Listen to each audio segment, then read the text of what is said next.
What's going on, YouTube? JT Jaborn here, and welcome to another edition of, I don't actually know what I'm going to call this thing after the movie. It's not really a movie, it's a DC Showcase short. But anyway, so I just got done watching the new DC animated Showcase short, Constantine, the House of Mystery. Now, this thing here is actually the long-awaited follow-up, in a sense, to Justice League Dark, the Apokalips War. This acts as sort of an epilogue for John Constantine's character. So I'm going to get into some spoilers for this thing. I guess before I kind of really get into it, I should give my overall thoughts. So this isn't a full-fledged movie. This is actually a 26-minute short with other DC Showcase shorts added to it.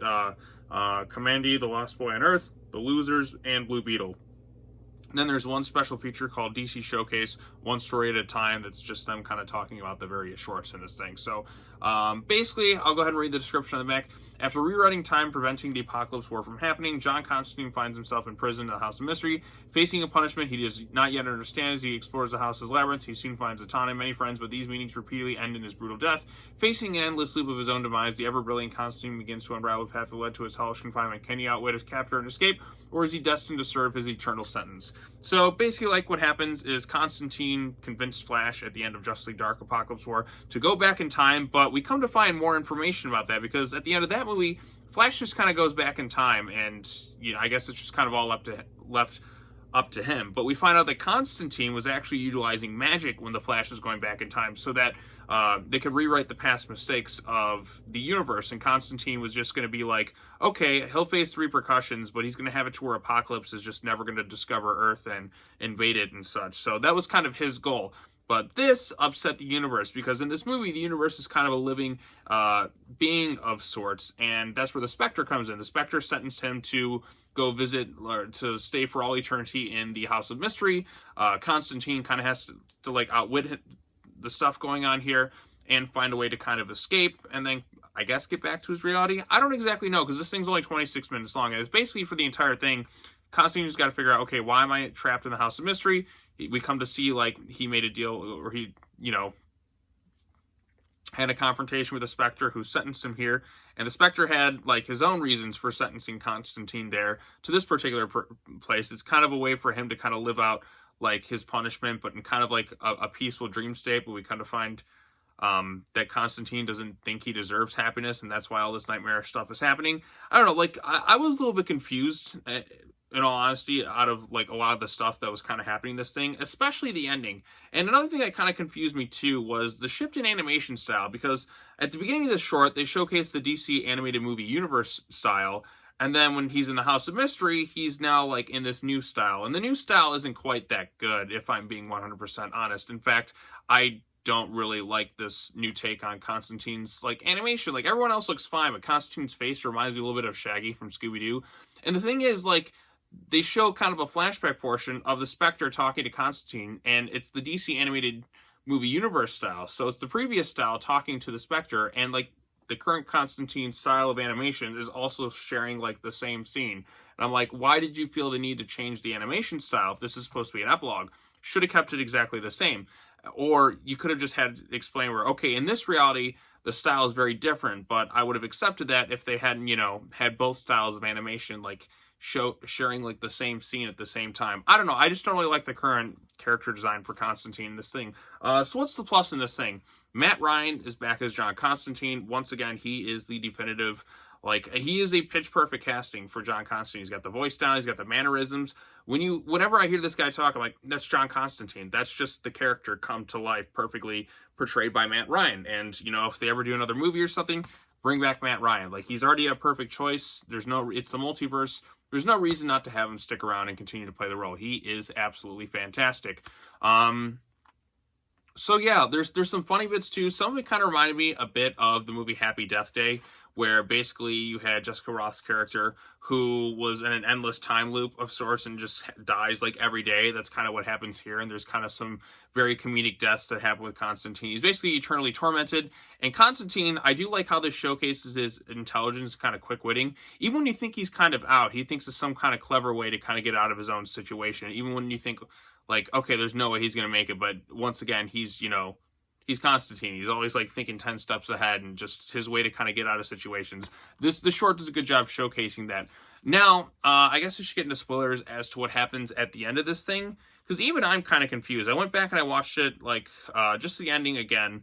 Now, basically, Spectre revealed his whole situation. He's like, okay, I threw you in here, John, so you can live out your eternal punishment in kind of a peaceful, like, perfect dream world. But because of your internal, like, struggles and demons and viewing that you don't have happiness, that's why it was an endless nightmare, because you feel like you don't really deserve it. And then Constantine comes to this realization, and then the Spectre's like, unfortunately, it came to this too late, and the universe demands repercussions for your actions for tampering with time and so on and so forth. I guess the universe didn't do anything to Barry Allen, to our knowledge, mostly to John Constantine, because it's like kind of a constant, like, I think there's been rumors of a Crisis on Infinite Earths animated trilogy, and I feel like this is kind of like what it might be setting up based on the ending of this thing, because the ending of this thing is really confusing.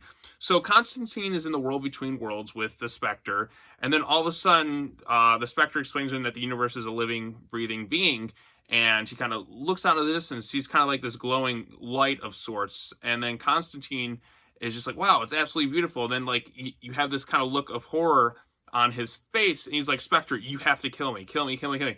And then we see Constantine get kind of dragged into almost like this wormhole of sorts. It's like this like big shining bright light of sorts, but it's kind of like a glowing.